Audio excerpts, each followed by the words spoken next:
Tango Fatal és un dibuix de 29 centímetres d'alçada i 21 centímetres d'amplada fet entre el 1956 i 1960. Està enmarcat. Aquesta obra representa un figurí que mostra com serà un vestit abans de confeccionar-lo, amb detalls de formes, colors i teixits. Serveix de guia per dissenyadors i modistes. La figura està dreta, lleugerament inclinada cap a la dreta. Porta un vestit elegant de color vermell i a la part superior una mena de jaqueta de màniga curta de color negre i amb detalls ornamentals platejats, decorada amb motius florals i puntes. La cintura està marcada per un llaç negre i l'escot és quadrat. La faldilla del vestit cau recta fins als turmells i deixa veure unes sabates negres de taló i cordons creuats que s'enfilen cames amunt. Sobre el cap, la figura llueix un tocat alt decorat amb llargues plomes negres que s'eleven verticalment i una diadema blanca, suggerint un estil teatral i refinat.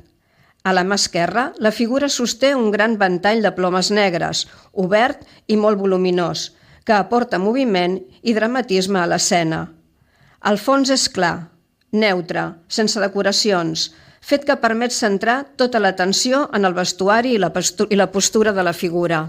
A la part inferior del quadre es poden llegir el nom de l'obra, Tango Fatal, i la signatura de l'autor, Carbonell. L'obra mostra una figura femenina vestida per un espectacle teatral que evoca el glamour i la teatralitat de la dansa i el cabaret de mitjans del segle XX. La totalitat de l'abillament remet a l'estètica de la revista i als balls de saló, amb picades d'ullet clares al tango. Transmeten dinamisme i sofisticació. El fons de l'obra és llis, sense detalls, cosa que permet que la figura destaqui plenament. Artur Carbonell va ser un important artista i escenògraf català vinculat especialment a la vida cultural de Sitges en les dècades dels anys 1950 i 1960. Carbonell organitzava espectacles teatrals, musicals i de revista que aportaven modernitat i satisfacció a l'escena local. Les seves posades en escena combinen moda, dansa i elements visuals inspirats tant en el cabaret europeu com en les tradicions mediterrànies. A Sitges, Carbonell va col·laborar amb agrupacions culturals i artistes locals per crear espectacles que incloïen obres temàtiques, números de ball i vestuaris dissenyats adequadament, com ara els representats a Tango Fatal.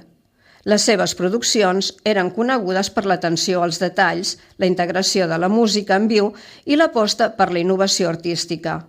Els espectacles, que podien ser representacions teatrals, revistes o festivals, se celebraven en espais emblemàtics de la vila i van contribuir a consolidar Sitges com un referent cultural i artístic a Catalunya.